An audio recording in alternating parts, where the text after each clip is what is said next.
Hello everyone, welcome to the Now What podcast, episode 13. My name is Glenn Sharp. I am the President and CEO of Sharp Leadership Development.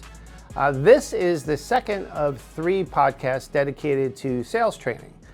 Today we're going to go over body language. In last week's episode, we went over the four different styles of individuals out there and how to sell to each of the styles. So if you haven't seen that, go ahead and get caught up and take a look at that. I think it'll really help you. But today we're going to talk about the superpower, and yes, I mean superpower of body language. And what I mean by that is if you really get good at body language, literally you have a huge advantage in the marketplace, a huge advantage in sales, because the people who are exhibiting the behavior don't even know that they are doing it, right? And that's your advantage if you're willing to watch, if you're willing to really look closely.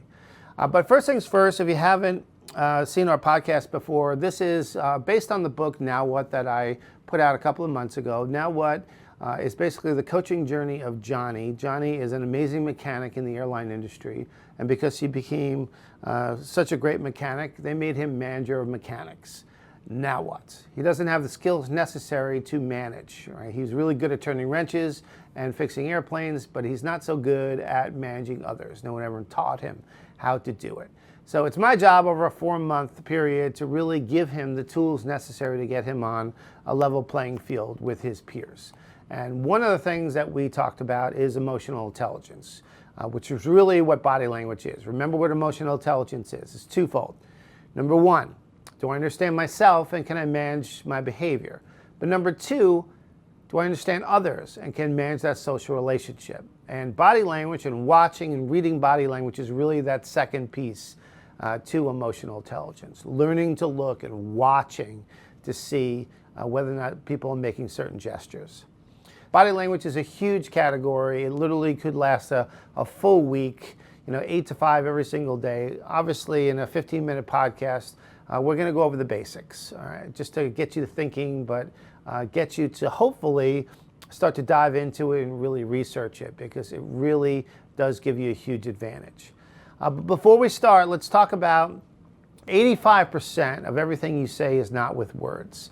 And I guess the question is, do you believe that? Most of my classes, really all my classes, they think it's higher than that, 90%, even 95%. And that's the reason why body language is so important, is because people typically don't say what they really mean. And sometimes you have to take an educated guess. And that educated guess is based on body language, it's based on some of the things that you hear them say, and everything else. So keep that in mind as it relates to that percentage there. We'll talk a little bit more about that later on, but let's get into the rules of accurately reading body language. So remember the 3 C's: reading in clusters, right, congruence, and context. And so for example, just because I touch my nose doesn't necessarily mean I'm uncomfortable or I'm lying to you.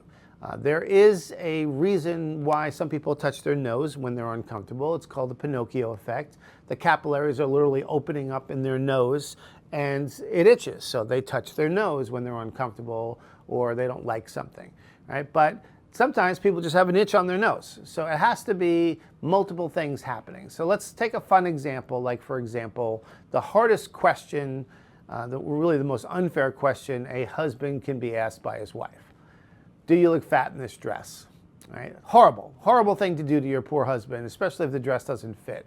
Right? But let's say I'm trapped in my walk-in closet and my wife comes up to me and says, what do you think? Do I look too big in this dress? That type of thing. And if she does, for me, I don't touch my nose, I scratch the back of my neck, right? The blood is rushing to the back of my neck and multiple things are happening. I might go, no baby, you look good in that dress. Obviously I'm lying, right? I'm scratching the back of my neck. I don't normally do that, right? I am slurring my words. I'm slowing my words, right? I'm stuttering. Obviously, I don't normally do that. I'm giving my brain enough time to come up with a response. That's what really slowed speech is, right? And then if you notice, I broke eye contact. I usually make pretty good eye contact. So multiple things are happening. A lot of things are happening, and it's clear that I'm uncomfortable. It's clear that I'm probably lying, right? Now, again, as we go through this, I want you to understand some of the rules, right? And you have to make sure you understand that these are just red flags, right? Just because I do that kind of thing, you're never going to accuse somebody of lying. Like, aha, you touched the back of your neck, you're lying. No, you don't want to do that. It's a red flag. You just want to probe it a little more. It's not an admission of innocence or guilt. It's just something that you pick up on, you go, oh, that looks interesting. Okay, I'm going to ask him more questions. But getting back to the rules, the 3 rules, those are clusters. Multiple things are happening. It's a congruence with a tough question that I was asked by my wife. And it's in the context of I'm trapped in a closet, right? There's nowhere for me to go. Obviously, multiple things are happening. And that's what I want to make sure that you understand in relation to body language. There are rules to this. And it's not just, watching someone do something and accusing them of something else. Okay, if you notice on the bottom of the screen, there's kind of a cartoon there. And this person's smoking. You can see that his arms are crossed and his legs are crossed. That person is clearly freezing their butt off, right? They're outside smoking, so they're cold. That's one of the things that we mean about context, is just because somebody is doing that doesn't necessarily mean they're lying. It doesn't necessarily mean they're uncomfortable. However, that is also, crossed legs and crossed arms is also a sign that someone is uncomfortable. So for example, I could tell an off-color joke, or I could say something that someone does not like, or I could bring up a politician and they don't like that side of the aisle, something along those lines. And you'll notice people might go, obviously they're uncomfortable, right? But it's in the context of you being in a meeting and in congruence with a topic that maybe they don't like. So it's important to understand what you're looking at, right? And the different rules to body language. Unbelievably important to understand that. All right, this particular book is fantastic. If you want to know a little bit more about body language, this is a great resource to have. A definitive book on body language. This is where I got some of my information from. And it's also one of the things that they talk about in the book is the fact that people don't know that they're actually doing it. And that's why you see the young lady there scratching her head. I did loss investigations at Speedway for a while and as a district manager, and I can tell you that this really does work. There were some times where people literally, every time that they were uncomfortable or not telling me the truth, they would do something like scratch their head. I had one particular person that every time they were lying to me, they literally would go back in their seat like, I don't know anything about that.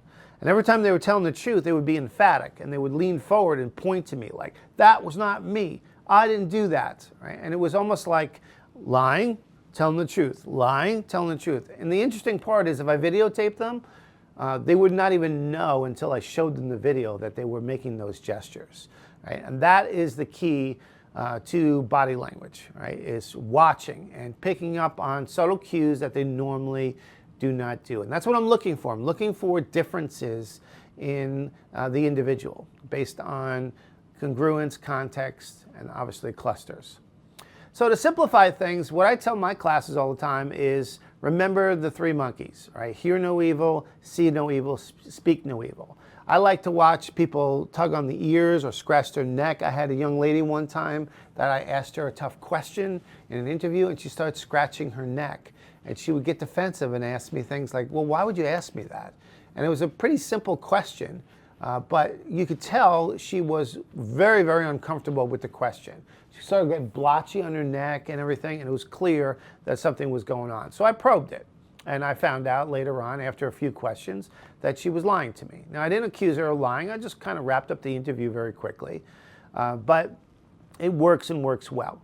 In the hear no evil, that is something that will serve you well, but also what will serve you well is the see no evil. This is the one that I concentrate on the most. My grandma used to say the eyes are the mirror of the soul. So I watch people's eyes all the time. Do they break eye contact with me? I know individuals that literally their eyes dance when they are unhappy, or they even start to move very, very quickly when they are nervous. But they'll look away from me. All right, when they normally made great eye contact with me. I watch them explicitly because they are such a great tell as it relates to body language. In the sales realm, this is where I usually focus my efforts, is when I hear people or when I see people really their eyes brighten up, or they start to pay closer attention, or they break eye contact with me. I can tell whether or not someone is okay with the idea, or excited about the idea, or totally disinterested. The other one is speak no evil, and there's a lot to this one. One of the ones I want to challenge you with, though, is a lot of individuals, when they're uncomfortable and not telling the truth, they'll touch their mouth, and they normally do not know that. This literally comes from childhood, where when you said something that you didn't really mean, or you were lying or something along those lines, you would literally cover your mouth. But obviously, as it relates to body language and in sales, I'm watching that, but I'm also listening to them. I'm listening to some of the things they say, some of the words that they choose. All right, it is very, very interesting in regards to sales, how much you can pick up on if you just listen. Right? And that is a huge key to getting the sale. This particular picture here, this is not a political conversation, all right? This is President Clinton back in the late 90s. And the reason why I bring this up is just to demonstrate a point to you. Now, whether you were a fan of President Clinton or not, you'd have to be really partisan not to admit that this man is a fantastic public speaker. Right? He's one of the best orators of our time. He's really good at what he does. And I ask classes, do you think the President of the United States has handlers that tell him what to wear and gestures to use and things like that? And the answer, of course, is yes. So you might not like President Clinton's politics, but or you might like it, but you have to admit that he's a very good politician. He's a very good public speaker. This is a picture, really it's me stopping a video. If you remember the Monica Lewinsky scandal in the late 90s, this is one of the first Zoom calls right here. This is the grand jury. He did it remotely. Grand jury is questioning him. And the foreman of the grand jury literally asks President Clinton, Mr. President, enough already. Did you have sex with that woman, yes or no? Freeze frame. Now, you don't have to be a body language expert to know that that's not a good look for you, sir. Right? I'm sure his handlers were on the side going, put your fingers down, lift up your eyes. All right? He does not look comfortable at all. And this is one of the best public speakers that's ever held the office. But even he doesn't even realize he's doing that. And this is while they're asking him a question. And that was the weird part about, if you lived back then, if you were alive back then, no one really believed that President Clinton was telling the truth. It was weird. He normally was very, very personable, very smooth, but when they brought Monica Lewinsky up in a press conference, he got really weird, and he got different, right? He acted very, very different than what he normally did. He'd point at the camera and go, I did not have sex with that woman. Pointing is a very, very aggressive gesture. No one who has ever handled presidents ever recommends pointing, because it's unbelievably aggressive. And yet he just acted different. And that's the reason why people didn't believe him, because his body language was really, really strange. And that's my point, is even someone as polished as President Clinton, even someone as good as he is at public speaking, he can't help himself when it comes to body language. So very, very important to understand. When I am interviewing an individual, one of the things that I suggest to people is no desk in between you. I like to have two chairs. I like to see everything. If they're shaking their leg, or if they are all of a sudden, if they are picking at their finger, or they're starting to shift in their seat, I want to see it all. And I don't like the fact that people hide behind a desk. I want to see it all. And I can really pick up on the subtle cues by just having two chairs in a room. So I certainly recommend that. This particular slide, this is the most common lying or discomfort gestures. And I want you to understand that lying and discomfort take on very, very similar attributes when it comes to body language. So, for example, the mouth cover. We talked about the mouth and how that can be an indication that the person certainly doesn't like what they are saying. The itchy nose we talked about a little bit. The eye rub, we talked about the eyes. Number 5 is Bernie Madoff, and I think that's an interesting one because, in my opinion, he is the best liar in the history of the world. Right? If you can steal billions of dollars from billionaires, you got talent. But even during the witness, testimonials and when the witnesses were talking about how he devastated them, even someone as good as lying as he was, even he could not stop grabbing his ear.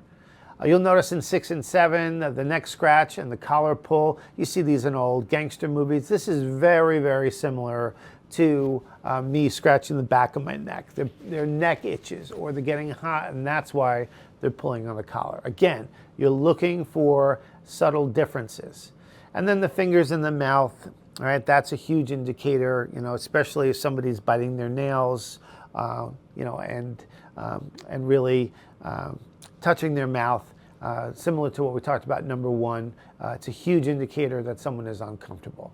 So in the context of sales, think about your sales interactions with your clients. Think about what some of your clients do. Some of them, their gestures that they use are, they are just them being them. I get it. It's okay. It's not that they're uncomfortable or they're lying to you. However, everyone has something, and everyone also has something when they are not liking what they're hearing or they're uncomfortable. And the key is to pick up on it to make sure that you are really in tune with your clients. The final slide here, the first one, the adopters. Ladies, I cannot vouch for the clothes that you guys wear. I can vouch for men and the fact that most of us are very uncomfortable in suits, especially a tie. But if you haven't worn a jacket, you don't normally wear a jacket, obviously you're going to be fidgeting a little bit. In an interview, in a sales meeting, if someone is kind of always fidgeting, I am taking that into account. What I'm looking for is if there is a difference. After I ask them a question, did they say something different? I had a client one time in the middle bullet point, he used to blink his eyes all the time. And every time he got more and more nervous or more agitated, he would blink more and more and more. And that was a huge indicator that he was not comfortable. And remember the slowed speech. That is a huge indicator that someone is really searching for an answer. Their brain is giving, or really their mouth is giving their brain enough time to come up with something, especially if they are a wordsmith. So that's a little bit on body language. I hope you enjoyed that. It's obviously a huge category, but in terms of sales, think about your clients. Think about how you would read your clients, and then obviously you're going to react accordingly. Right? It's an unbelievable superpower, reading body language and picking up on the subtle cues that your clients give you. I encourage you to really focus on this and learn more about it. Obviously, the book, again, appears on the video over my shoulder. That book is a fantastic resource for you. I encourage you guys to take a look at it. So I hope this helps you guys. I hope you enjoyed this particular session. In episode 14, we're going to get into some more tactical ways to really sell clients. And we'll get into things like pain points and upselling, cross-selling, and a few other really cool techniques. So I hope you enjoyed this episode. I wish you all the luck in your management and leadership journey. Again, if you haven't already, go ahead and pick up the book, Now What? It's a fantastic Christmas gift. It's a fantastic way to get a new manager or an aspiring manager up to speed and hit the ground running in 2026. Thanks, guys. Appreciate it. And I'll see you guys in episode 14.